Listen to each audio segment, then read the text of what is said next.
Alors, qu'est-ce que c'est en fait? L'intelligence émotionnelle, pour moi, c'est un super pouvoir parce que les émotions, c'est des informations qui nous aident à nous comprendre nous-mêmes, mais aussi à comprendre la relation à l'autre, notre environnement.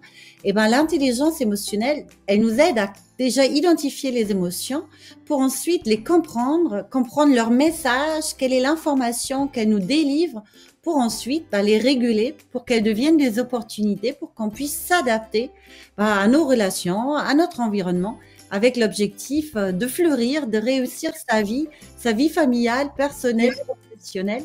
Donc du coup, c'est vraiment quelque part un super pouvoir qui nous permet de faire des émotions, des opportunités pour grandir. Alors, Elles ont des choses à nous apprendre. La colère, par exemple, elle va nous parler des valeurs, des limites qui se mettent en place. Donc, c'est extrêmement intéressant d'y être sensible. Elle va nous aider à construire un système de valeurs familiales, soutenant, partagé, autour duquel on peut resserrer aussi et s'entendre davantage. Et puis, on parle des émotions déplaisantes, mais je crois une vie de famille vient aussi avec son lot d'émotions plaisantes que parfois en fait, elle glisse un peu sur nous comme du Tefal. Et c'est aussi, je crois, une opportunité, une pépinière, les familles, c'est de les attraper, de les savourer parfois, voilà, de les partager davantage, parce que souvent on a ce focus, ah oui, c'est les colères, les crises, les peurs qui nous embêtent.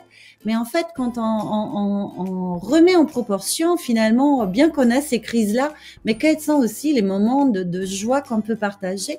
Et donc, il y a aussi ce regard-là, on va regarder les émotions déplaisantes, mais on va aussi regarder les émotions plaisantes, parce que c'est ça aussi l'intelligence émotionnelle, c'est de les savourer davantage, de les convoquer, de apprendre à semer leurs graines pour vraiment créer un équilibre favorable au bien-être de tous dans une famille.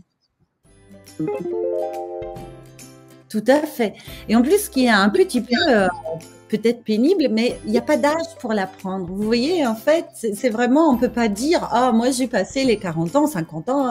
Non, non, non, non. Peu importe notre âge, c'est l'intelligence de l'espoir parce qu'elle se développe à tout moment.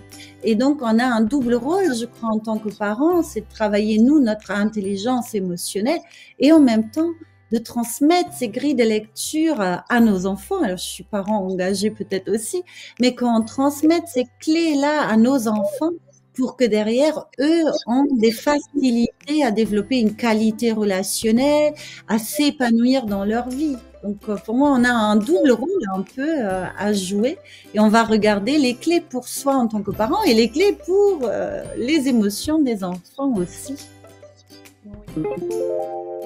Je crois un petit mot, c'est un temps que vous vous offrez. Et je crois ça, c'est un cadeau que vous pouvez vous faire, c'est de venir et de prendre ce temps de regarder le monde émotionnel.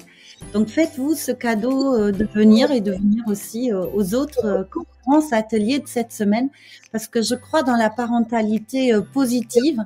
Je pense qu'on a vraiment quelque chose à jouer pour apporter des grilles aux enfants et aussi à la société.